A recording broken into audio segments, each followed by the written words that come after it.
안녕하세요. 펀드메딕입니다. 구독과 좋아요 부탁드립니다. 중국 본토 주식의 기대 수익률이 PER 기준으로 벌써 9%가 넘는 구간에 돌입한 저평가 국면인데 엄청난 외면을 받고 있는 상황이죠. 이 시점에 카카오 성적표 7월을 통해서 리뷰를 해본 결과 KB 중국 본토 A주 그리고 라이즈 ETF인 CSI 300과 뭐가 좋은지도 한번 같이 살펴보도록 하겠습니다. 한 달간 2% 정도 마이너스를 기록을 했는데요. 빨강색이 라이즈 ETF이고요. 파랑색이 CSI 300, 녹색이 KB중국본토 A주 펀드입니다.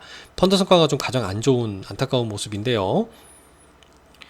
이제 펀드와 ETF를 비교한 최근 7월 이후 한 달간의 상황을 보더라도 ETF 성과가 좋기는 합니다. 첫 번째. 그리고 두 번째는 월중 23일 정도까지는 주가가 좋다가 이후에 큰 폭으로 무너지는 모습이 좀 나타났는데 왜 그럴까 일단 살펴봤는데 환율 면에서 뭐 외국인들이 갑자기 대량 매도하고 나가서 그런 게 아닌가. 이제 그런 경우에는 위안화가 큰 폭의 절하가 일어나는데 오히려 절상이 나타나는 모습이 나타나면서 이거는 좀 그럴 위험은 없었던 것 같은데 했습니다. 그래서 살펴보니 여기서 보라색 나스닥 지수 100이 무너지고 있고 파란색 S&P 500 지수도 이후로 좀 하락하는 것을 볼 수 있죠.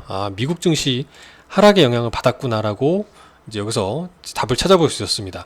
미국에서 기술주 매도세 확대, 주요 지수 급락 여파가 중국에도 오는 내용이라고 하는 거고요. 다만 이제 26일 이후로 중국 경기 부양책 기대가 이제 시장에 조금 작용을 하면서 지수가 상승 마감했다. 그러니까 하락을 좀 멈췄다라는 게 특징적인 월 말의 상황이라는 걸로 볼 수 있습니다. 저점을 좀 이어서 상승하는 모습 볼 수 있고 최근 6, 7월 달 하락이 2달 연속 이루어지고 있고요. 이제 밸류에이션 기준으로 11.7배 이게 지금 PER 11배를 환산하게 되면은 연 9%가 넘는 기대 수익률 구간으로 볼 수 있습니다. 주식에 투자했을 때 굉장히 매력적인 구간이 맞고요. 채권 금리 대비, 예금 금리 대비했을 때 높은 금리 수준은 맞습니다. 기대 수익이 높다는 건 투자 매력이 높아지는 건 맞지만 그만큼 미국의 견제를 받고 있는 어떤 중국의 기대감이 없어지고 있기 때문에 주가의 하락이 가속화되는 측면도 있고요. 또 그보다 더 안 좋은 거는 뭐냐면 밸류에이션 디스카운트라는 의미예요. 이 검은색 선이 이렇게 보면 우상향하고 있을 때가 있죠. 그러니까 이익이 늘어날 때 주로 이렇게 표시가 되고요. 한 번씩 꺾이는 구간들이 있습니다. 이렇게 하락할 때. 이럴 때들은 이익 추정치가 하락하는 경우를 의미하는데 이거 상당히 좋지 않습니다. 이익 하락치가 추정한다는 얘기는 우리가 자본주의에서 계속 성장이 있어야 투자를 하는 거지. 이렇게 하락하는 경우는 디플레이션 뿐만 아니라 주식 투자할 이유가 별로 없는 구간일 수도 있거든요. 주가가 아무리 하락해 있더라도 이 돈을 그만큼 더 못 벌게 될 경우에는 하락한 주가가 합리화돼 버리지 않습니까? 그래서 밸류에이션이 디스카운트 되는 구간은 상당히 위험한 구간일 수 있어서 지금 이게 좀 빨리 해소되는 게 중요해 보입니다. 바닥을 찍고 좀 반등이 나와야 되기를 좀 기다려 보도록 하겠습니다. 일단 헬스케어나 부동산 이 부분은 상대적으로 양호했길래 살펴보니까 빨강색 차이나 헬스케어 종목도 반등이 7월 달에 살짝 반등하다가 오히려 큰 폭으로 하락하는 실패하는 모습을 좀 볼 수 있어서 얼른 넘어갑니다. 이제 종목상으로 특징적인 건 1번의 KB라이즈 머니마켓 ETF, 펀드의 유동성 관리 때문에 들고 있는 MMF ETF가 눈에 띄고요.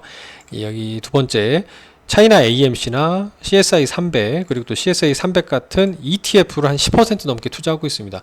펀드가 액티브 종목을 투자할 거를 안 하고 오히려 10% 넘게 ETF로 투자한다는 것 자체가 해당 종목에 대한 어떤 좀 확신이 특정 종목에 대해서 많이 없다라는 그런 시장을 반증하는 모습이지 않나 좀 안타까운 상황이고요. 이제 그럼에도 불구하고 자사 이제 KB 라이즈 브랜드의 CSI 300 ETF를 담았길래 이거 괜히 자기 거 밀어주려는 거 아닌가 생각이 들어서 살펴봤더니 연초 수익률 라이즈가 수익률이 가장 좋습니다. 그러니까 뭐 꼭 KB 자산이 KB 거 담아도 뭐 불법도 아니고 뭐 성과도 괜찮았으니까 너무 욕할 필요 없다 생각이 듭니다. 일단 라이즈 ETF는 총보수 비용이 0.2 정도에 불과하고 펀드는 1.937이니까 펀드 대비 투자 비용도 무려 89%나 저렴하기 때문에 뭐 상관없다 생각이 됩니다. 월간 코멘트 상으로는 증시 상승의 기대감이 조금 폐막식 이후 어떤 경기 부양책에 대한 실망감으로 돌아섰던 부분이 아닌가 싶고 또 위안화 절상 효과가 있었다고 하고요. 이 펀드는 이제 환 노출상 환해지 전략을 가지고 있는데 비중이 80에서 100% 완전 해지까지 묶어놓을 수 있습니다. 20 정도가 오픈돼 있다라고 보면은 이제 절하되면은 좀 불리하고 절상되면은 유리할 수 있는 거잖아요. 20% 정도 부분에서의 위안화 절상 효과가 일부 작용했다 볼 수 있고요.